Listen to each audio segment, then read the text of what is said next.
Assalamualaikum warahmatullahi wabarakatuh. Salam jumpa kepada seluruh rekan-rekan mahasiswa dimanapun Anda berada.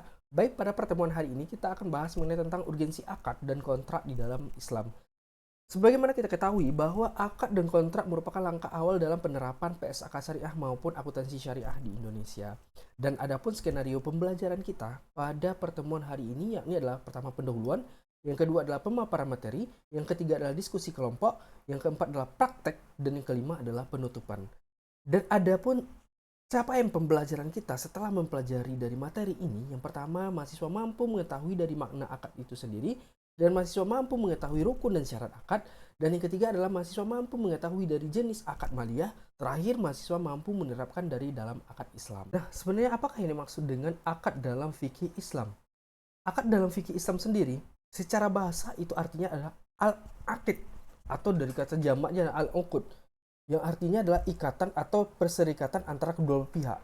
Dan secara bahasa sendiri bahwa akad ini merupakan ikatan antara pihak-pihak, baik ikatan secara konkret maupun secara abstrak, atau yang berasal dari satu pihak atau kedua belah pihak. Jadi akad ini merupakan suatu perjanjian kedua pihak yang tercatat untuk melakukan transaksi perjanjian.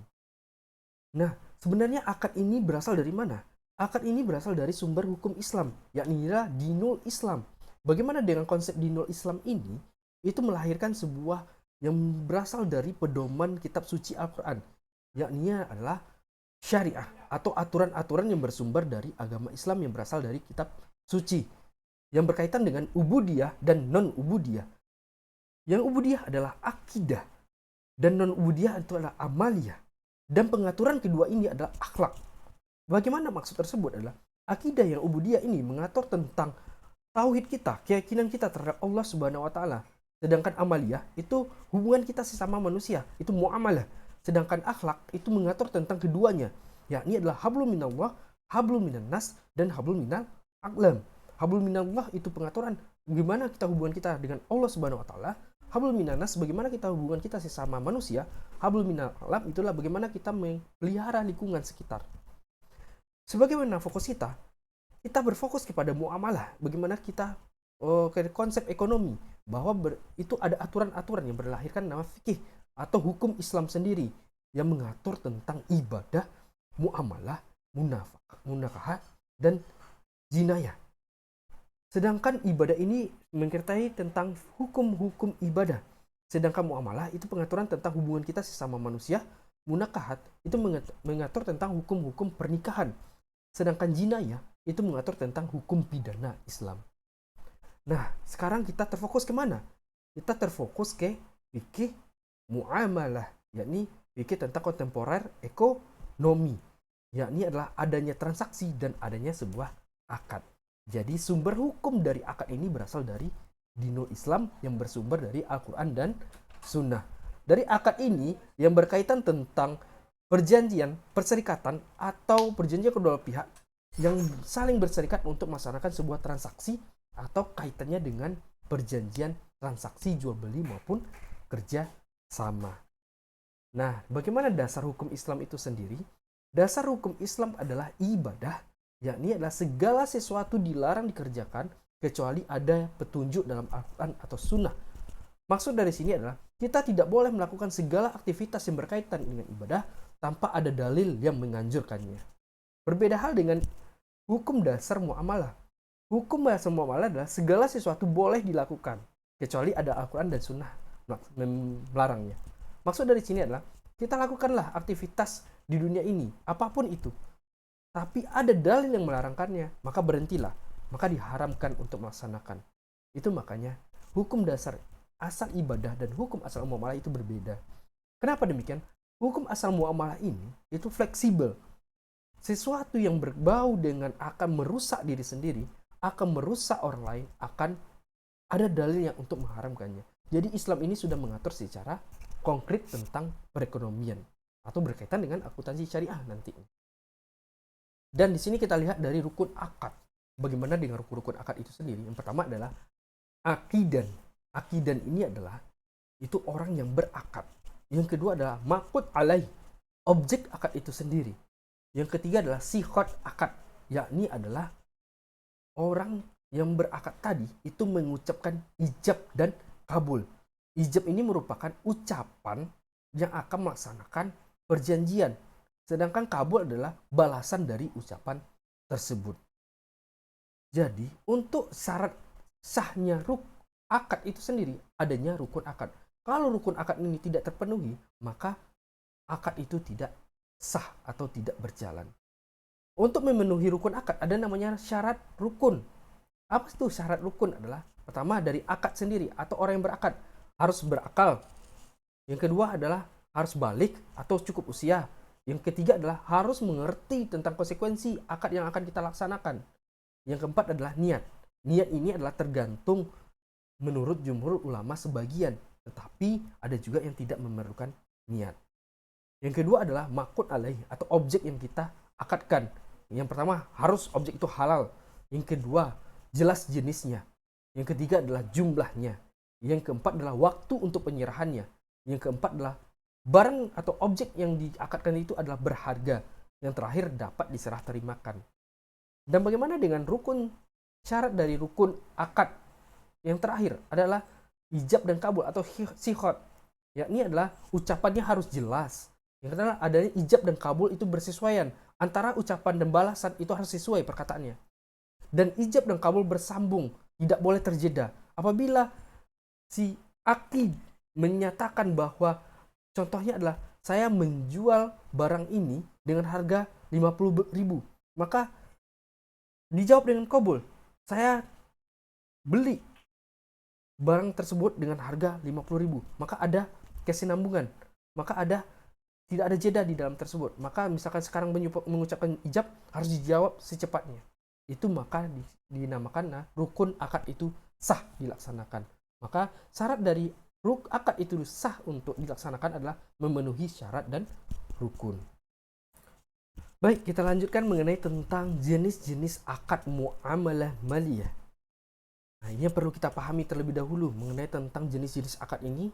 Ini berkaitan tentang PSAK syariah. Baik, PSAK mulai dari 100 sampai 107 yang berkaitan tentang akad-akad yang diterapkan dalam prinsip akuntansi syariah. Jadi akad-akad muamalah maliyah ini terbagi menjadi dua. Seperti halnya perbankan syariah. Di dalam perbankan syariah itu ada bersifat komersil dan ada bersifat mal. Ada yang namanya baitul mal. Jadi ada yang bersifat komersil, ada yang bersifat mal atau sosial. Dan yang bersifat komersil ini disebut dengan tijari.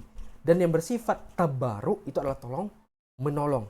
Itu tanpa ada imbalan atau keuntungan di dalamnya. Dan konsep tijari ini itu dibagi menjadi 4, yakni adalah konsep jual beli, konsep bagi hasil, konsep ijarah atau sewa, dan jualah atau imbalan. Bagaimana maksud dari bagian-bagian ini? Untuk konsep akad tijari atau jual beli, dalam konsep jual beli ini terbagi menjadi 4, yakni adalah murabahah, salam, istisna, dan soft. Kalau konsep murabahah itu jual beli di mana konsepnya secara tangguhan. Konsep jual beli murabahah ini itu harus diketahui berapa harga pokoknya, berapa margin keuntungannya, dan berapa harga jual yang kita ketahui. Berbeda hal dengan jual beli biasa. Kalau jual beli biasa kita tidak tahu berapa keuntungan diambil si penjual. Sedangkan jual beli murabahah, penjual wajib menyebutkan yang namanya keuntungan yang diperoleh mereka atau margin keuntungan yang diperoleh. Maka rumus dari untuk jual beli murabahah itu adalah harga pokok ditambah harga margin sama dengan harga jual. Jadi akad murabahah ini dalam praktek perbankan syariah itu diterapkan secara jual beli tangguhan, yang dimana seluruh harga pokok, harga margin keuntungan, dan harga jual jelas di dalam akad tersebut. Untuk akad salam dan istina itu hampir sama, software hampir sama, yakni adalah dimana akad jual beli yang dibayarnya di muka dan barangnya dilaksanakan secara tangguhan. Seperti apa? Misalkan kita melaksanakan kerjasama atau melaksanakan jual beli padi, uangnya sudah kita bayar, tetapi barangnya di kemudian hari pada masa panen. Jadi apa beda antara salam sama istisna? Kalau salam itu jual beli di mana uangnya di muka dibayar dan barangnya di kemudian hari. Biasanya akad salam ini diterapkan pada pembelian barang pokok makanan. Sedangkan akad istisna itu pembayaran boleh dilaksanakan pada awal, pertengahan, dan di akhir. Dan barangnya juga berasal dari kemudian hari. itu laksanakan pada biasanya di kontraktor. Begitu juga soft sama hampir sama dengan istisna. Tetapi soft ini udah peningkatan terhadap proyek-proyek besar. Dan bagaimana dengan akad syirkah atau bagi hasil? Akad syirkah atau bagi hasil adalah mudorobah, musyarakah, dan muzaroah. Kalau mudorobah itu ada namanya sahibul mal dan mudorib. Sahibul mal itu adalah orang yang memiliki dana, sedangkan mudorib sebagai pengelola dana. Itu ikatan kedua mudorobah. Sedangkan musyarakah ada hubungan mitra aktif dan mitra pasif. Dan kenapa demikian? Kalau dalam akad musyarakah ini, kedua belah pihak memiliki dana dan kedua belah pihak berkontribusi terhadap pengelolaannya. Berbeda hal dengan mudharabah. Kalau mudharabah, yang satu memiliki dana, yang satu pengelola. Sedangkan musyarakah, yang satu memiliki dana, yang kedua juga memiliki dana. Dan yang satu mengelola dana, yang satu juga mengelolanya. Jadi sama-sama bekerja sama, karena itu ada namanya mitra satu dan mitra dua. Sedangkan muzaroah, kalau muzaroah ini adalah itu sistem kerjasama di mana tanah itu sudah lama mati, maka dihidupkan kembali. Itu adalah sistem muzaroah. Dan bagaimana sistem bagi hasilnya? Itu sistem bagi hasil bagi orang pemilik tanah tersebut yang tidak mampu untuk mengelola tanahnya. Maka ada namanya pengelola tanah yang akan berbagi hasil kepada si pemilik tanah. Itu dalam bentuk syirkah, bagi hasil. Sedangkan ijaroh adalah bentuk benda dan ijaroh bentuk jasa. Sedangkan ijaroh ini murni sewa. Itu orang yang menyewa tentang benda atau seperti rumah dan sebagainya. Kalau ijarah jasa, itulah orang menyewa jasa seseorang. Itu sebatas sewa. Dan setelah batas sewa habis, maka barang tersebut berpindah balik ke orang pemilik asal. Sedangkan IMBT, ijarah muntahiyah bitamlik, atau IMBT di bawah ini, itu dimaksudkan sebagai orang yang menyewa, awalnya menyewa, dan akhir-akhirnya barang tersebut menjadi pemilik penyewa. Adanya turunan atau ijarah menurun. Ijarah menurun ini adalah lama kelamaan disewa. Ini akad ini sudah ditentukan pada awal ya. Pertamanya akadnya sewa, dan lama kelamaan karena pembayaran sewa itu dihitung sebagai namanya ijarah muntahiyah bitamlik, itu menjadi hak milik penyewa langsung. Sama hal sebenarnya dengan jual beli murabahat, tetapi IMBT ini yang awalnya penyewa. Contohnya bagaimana kasusnya? Misalkan saya melaksanakan sewa, menyewa rumah. Setelah masa sewa 7 bulan, dan pada 8 bulan sewa, si pemilik barang tersebut ingin menjual barangnya yang saya sewa. Barang yang saya sewa tadi, si pemiliknya ingin menjualnya. Maka untuk membeli barang yang disewa tersebut, oleh karena itu harus dikurangi dengan 7 bulan tadi. Berbeda hal dengan murabahah ya. Kalau sistem konvensional itu berbeda dengan IMBT syariah. Kalau konvensional, misalkan kita nyewa rumah nih, tetapi sewanya tersebut, apabila penyewa tersebut ingin membeli rumah tersebut, maka masa sewa itu hilang, hangus. Sedangkan IMBT, itu masa sewa yang dihitung selama dia menyewa rumah tersebut, itu dikurangi dengan harga jual. Seperti itu, misalkan tadi 7 bulan nyewa rumah, dan si pemilik rumah ingin menjual rumah tersebut seharga 50 juta. Maka dari harga total 50 juta ini harus dikurangi masa sewanya. Misalkan ada 7 bulan tuh. 7 bulan tuh harganya 8 juta. Maka 50 dikurang 8 juta berapa? Itu 42. Maka 42 juta itu menjadi harga jualnya. Itu masuk dengan IMBT. Bagaimana dengan ju'alah? Ju'alah ini adalah imbalan atau perjanjian. Contohnya seperti apa? Apabila kamu juara 1, saya akan membelikan sepeda. Itu adalah akadnya. Itu akadnya harus jelas. Itu wajib dibayar. Wajib untuk dilaksanakan. Kalau tidak dilaksanakan, itu terhitung hutang. Itu dalam sistem akad jualah. Inilah akad yang bersifat komersil. Tetapi lebih lengkapnya dari penjelasan akad tijari ini, kita sambung nanti di pertemuan mengenai tentang akad-akad perintinya supaya lebih dalam lagi. Ini adalah pembuka awal mengenai tentang akad muamalah maliyah secara tijari. Oke, kita masuk ke dalam akad tabaru. Akad tabaru ini tolong menolong, hanya sekedar membantu tanpa mengharap imbalan. Yang pertama adalah wadiah. Wadiah seperti yang kita terapkan di bank syariah. Contohnya kita menabung secara tabungan wadiah. Itu hanya secara titipan. Tidak ada dapat bagi hasil, tidak dapat keuntungan, tidak dapat fee. Itu adalah tabungan wadiah. Itu murni bank menerima titipan saja. Tidak ada biaya administrasi, tidak ada keuntungan di dalam tersebut. hanya sekedar titipan. Bagaimana dengan wakalah? Wakalah itulah perwakilan. Misalkan itu saya ingin membeli kendaraan bermotor, seharusnya dalam akad jual beli yang membeli kendaraan bermotor itulah yang atas nama pemiliknya.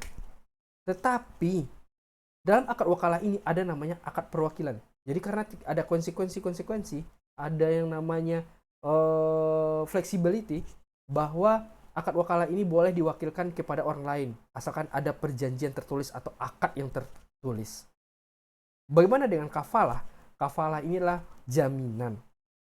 Jaminan ini yang dimaksud adalah misalkan saya berhutang tetapi mengataskan nama seseorang, tetapi si penjamin ini setuju, maka boleh dilaksanakan. Jadi ada 3.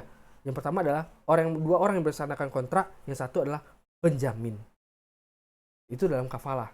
Sedangkan hawalah ini adalah orang yang mau menampung hutang atau pengalihan hutang. Contohnya seperti apa? Saya misalkan memiliki hutang 10 juta rupiah. Dikarenakan saya tidak bisa membayarnya karena sesuatu hal, dan saya alihkan kepada orang lain yang mau menanggung, contohnya adik saya, dan harus ada akadnya. Itu adalah pengalihan hutang. Dan orang yang dialihkan tersebut itu harus setuju dalam penerimaan dari akad hawalah. Baik, kita lanjutkan mengenai tentang akad rahan. Apa yang maksud dengan akad rahan? Rahan ini adalah gadai. Apa yang maksud dengan gadai dalam konsep Islam ini? Itu adalah orang yang menerima gadai itu tidak mendapat atau memperoleh keuntungan dari si penggadai. Jadi bagaimana sistemnya? Contoh seperti ini. Saya menggadaikan rumah seharga 100 juta rupiah. Maka penerima gadai akan memberikan uang kepada saya itu 100 juta rupiah. Maka sewaktu-waktu saya akan mengembalikan uang gadai itu sebesar 100 juta rupiah tanpa adanya tambahan biaya. Dan barang yang saya gadaikan itu saya terima kembali. Itu hanya bersifat tolong menolong tanpa ada imbalan, administrasi dan sebagainya. Dan itu yang dimaksudkan rahan di dalam Islam. Tidak ada keuntungan, tidak ada biaya titipan, hanya murni menolong atau membantu. Dan bagaimana dengan akad qard? Biasa disebut dengan qardu hasan. Di dalam penerapan perbankan syariah, bahwa qardu hasan ini dimasukkan ke dalam dana-dana sosial atau dana-dana kebajikan, bahwa dana qardu hasan ini diberikan kepada orang yang berhak menerimanya untuk meningkatkan taraf ekonominya. Jadi dana tersebut akan disalurkan ke kaum-kaum yang tidak mampu atau orang-orang yang mau meningkatkan ekonomi atau taraf ekonominya. Setelah taraf ekonominya meningkat dengan memproduktifkannya, maka dana tersebut akan dikembalikan sesuai dengan pinjaman tanpa ada keuntungan. Seperti apa contohnya? Misalkan perbankan syariah akan memberikan dana 10 juta kepada kaum du'afa untuk mengembangkan usahanya, untuk meningkatkan ekonominya. Dilihat dari prospek 2 tahun, ekonominya meningkat, maka kaum du'afa tersebut harus mengembalikan dananya kembali sebesar yang dipinjamnya. Itu ada 10 juta rupiah tanpa imbalan. Seperti itulah mekanisme dari akad-akad muamalah maliyah. Dan bagaimana dengan pencatatan akuntansi syariahnya? Maka kita akan bahas satu persatu dari akad ini. Dan kita lanjutkan untuk pertemuan selanjutnya. Kita lanjutkan mengenai tentang. Nah, seperti itulah penerapan dari akad-akad muamalah maliyah dalam prinsip syariah maupun dalam prinsip ekonomi syariah yang akan diterapkan dalam penerapan pemberlakuan akuntansi syariah berdasarkan PSAK syariah yang akan diterapkan dari PSAK nomor 100 sampai 107, yakni mulai dari murabahah itu dari 102, dan akan kita ulas lagi per babnya mengenai tentang akad-akad ini dengan prinsip akuntansi syariah.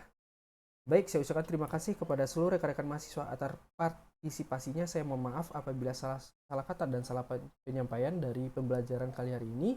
Dan kita lanjutkan dengan praktek pembelajaran dari masing-masing bagian, dan silakan diskusikan dengan kelompok yang telah ditentukan, dan kita kedepannya untuk melaksanakan praktek penerapan akad yang ada di Indonesia. Baik, saya ucapkan terima kasih. Saya tutup dengan khulafah majelis. Subhanakallahumma bihamdika asyhadu an la ilaha illa anta astaghfiruka wa atubu ilaik.